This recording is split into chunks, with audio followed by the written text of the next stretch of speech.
Welcome to the 2025 Massachusetts Women's Amateur Championship Preview Show presented by Titleist and FootJoy.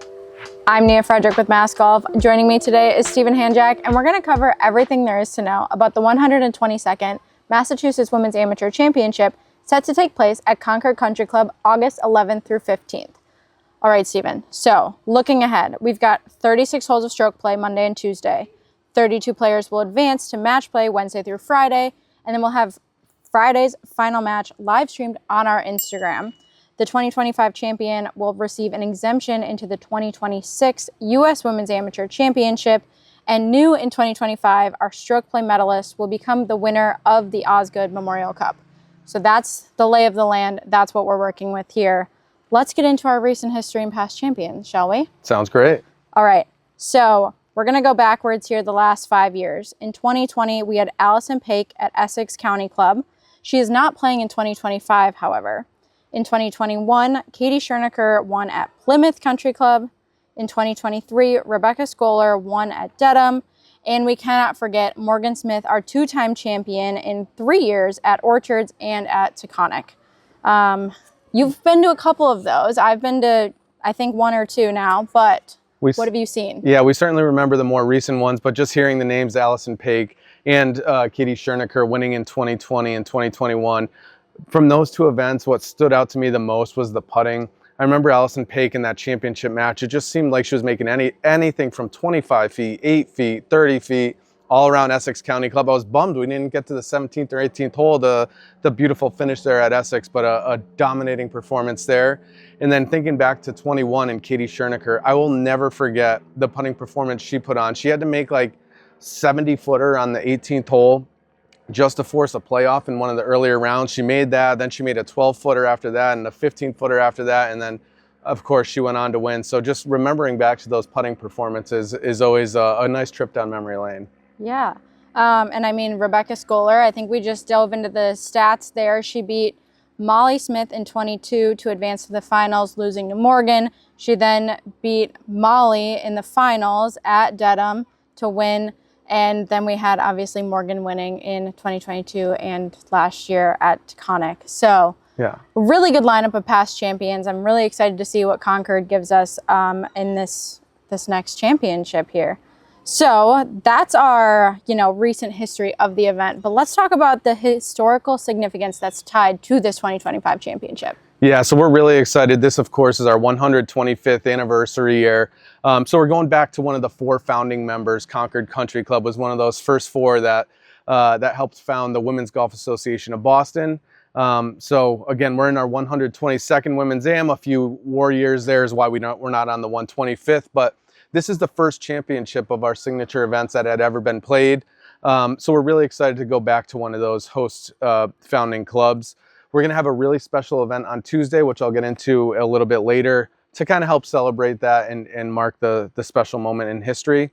And we're really excited too about our the Massachusetts Golfer publication. We've got that coming out the week of the Women's Am that'll touch on a lot of the history. So really trying to tie together our 125th with this championship, and it has us excited for sure. Yes, definitely. So let's talk about Concord Country Club history in recent years. Specifically, I want to talk about the 2022 Massachusetts Amateur Championship. This is one you hear the buzz about it all the time. I think it's, the biggest nationwide. I got goosebumps right now. Like you saying that brought goosebumps to me. Everyone knows. Biggest nationwide coverage I think that we've had at a Massachusetts state championship event. You were there. You were on site. I just want to hear about it again. Yeah, I mean, it was one of the most unbelievable runs of golf that I've ever seen. It was Connor Willett. For those that hadn't heard the story before, of course, lost his father the day before the championship and then won on a 5-day run. That was unlike anything this championship has certainly ever seen. The support that the state kind of rallied around him. And then, like you mentioned, just the national attention. His clips were on SportsCenter. His championship win was on SportsCenter, matched up with a Tiger series that they had going on ESPN. So unlike anything we had really seen, but it just kind of speaks to the fact that Concord has always, over the years, found a way to crown really special champions and really special moments. We have that one, of course. And then even 2 years earlier, John Broderick won the New England Am in a playoff at age 16, the youngest to ever do it. So there always seems to be something special in the air at Concord. So I really can't wait to see what happens this week. I'm really excited to see what we have up this week. Let's touch a little bit more on Tuesday. I know we usually get into the where to watch, but I also think that Tuesday kind of brings a little bit more significance to our where to watch if you're going to be there, if you're going to be on site. What have you been cooking up here? Yeah, so we've been working hard with Concord Country Club, and on Tuesday, following the completion of play, by the 18th hole in first tee, we're going to have a long drive competition and a closest to the hole competition, which is a callback to the first ever women's amateur where they had these same two competitions as part of the championship itself.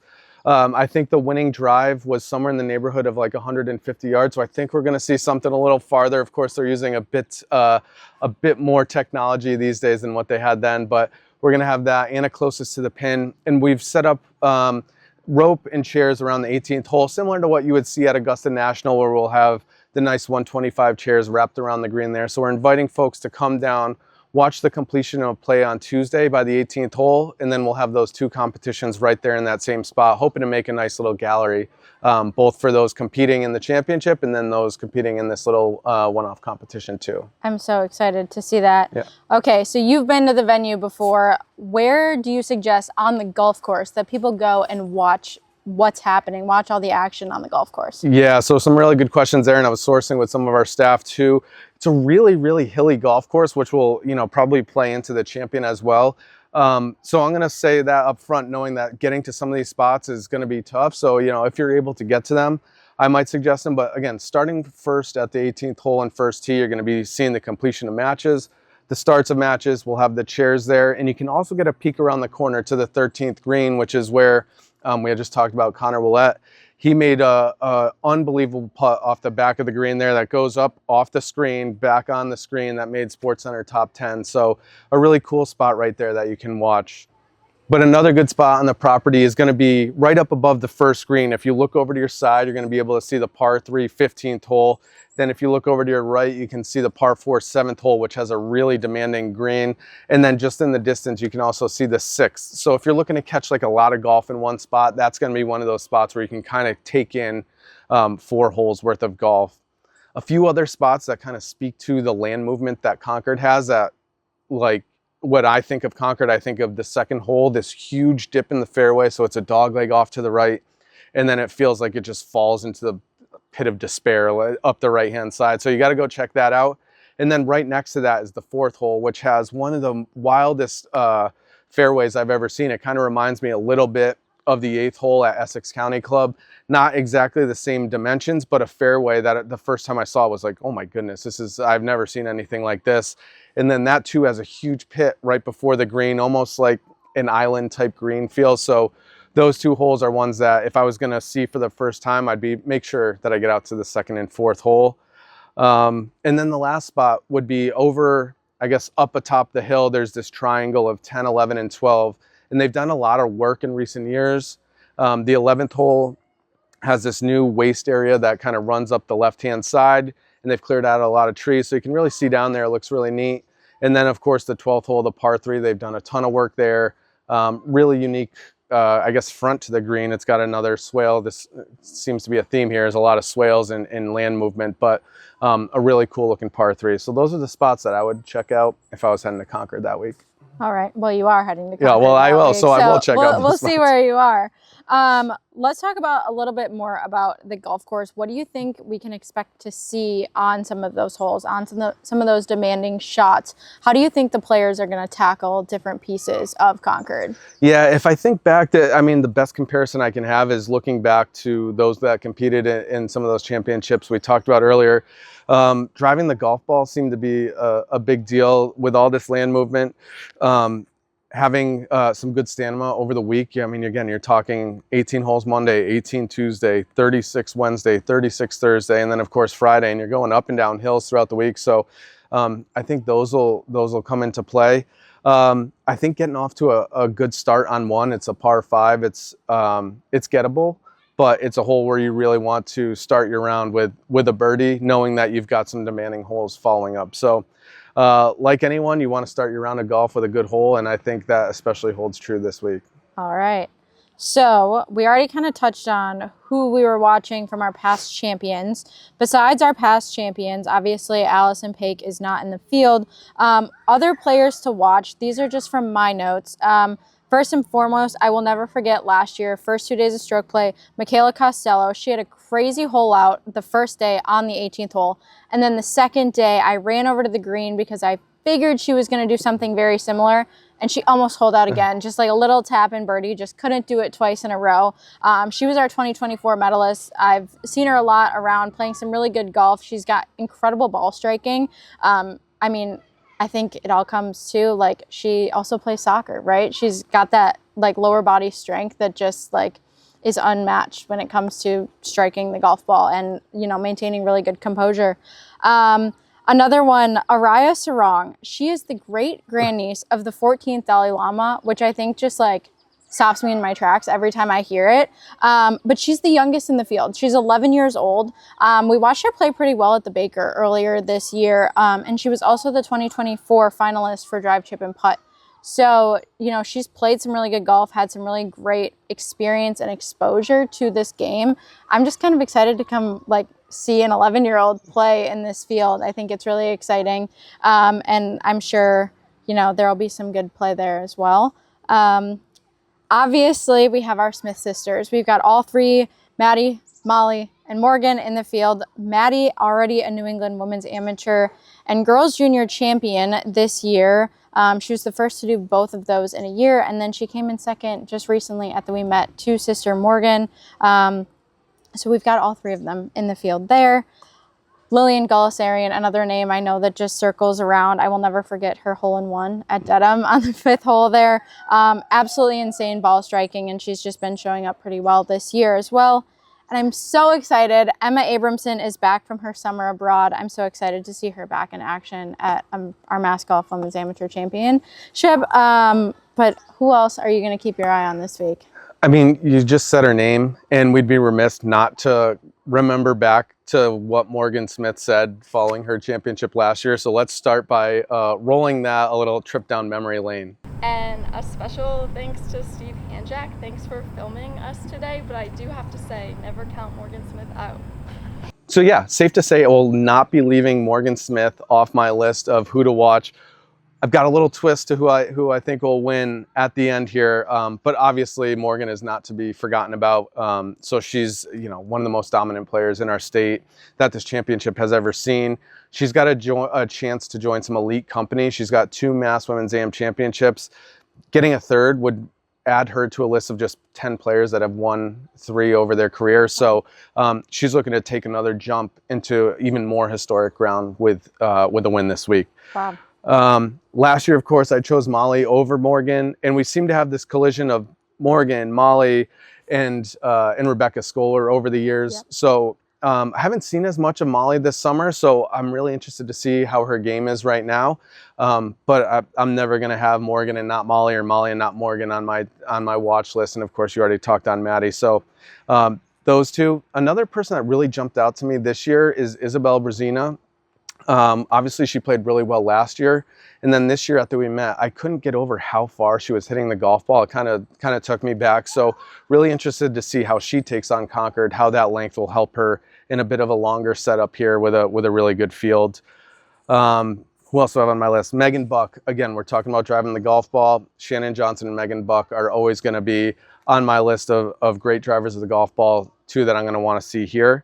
And then Phoebe Brinker, she's not from Massachusetts, but she went to Duke, and now she had wrapped up her career at Duke, and now she's living in Massachusetts.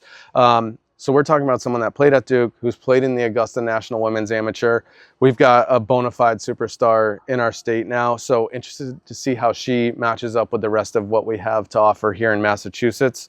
And then finally, we haven't seen her, or I haven't seen her in a few years, is Lindsay Cohn. We did a video on her a few years back. She travels around in a Sprinter van that she kind of built out with her computer stuff, sleeping stuff. She surfs, she plays golf. She's got a really cool vibe, so I'm really excited to see her in the field again this week.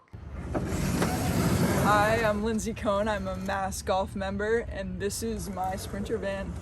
Yes, very exciting stuff. Okay, I think that brings us to Stephen Hanjak's picks and takes. This is very important because I'm so interested to see what you're going to say after, what Morgan had to say in her victory speech last year about your pick and take. We talked about the data and the stats more when we talked about the AM and the Open. So what have you got here for the Women's Amateur Championship? So let me start with this. I mean, I had the pick right for the AM when I said, oh, it would be wrong to pick Ryan Downs because that would be too easy of a pick, and then I picked someone else. But Ryan was, the pick. So I'm going to do the same thing here of like, it'd be wrong to pick Morgan after she basically said, yeah, don't ever not pick me again. And I'm like, all right, well, yes, of course.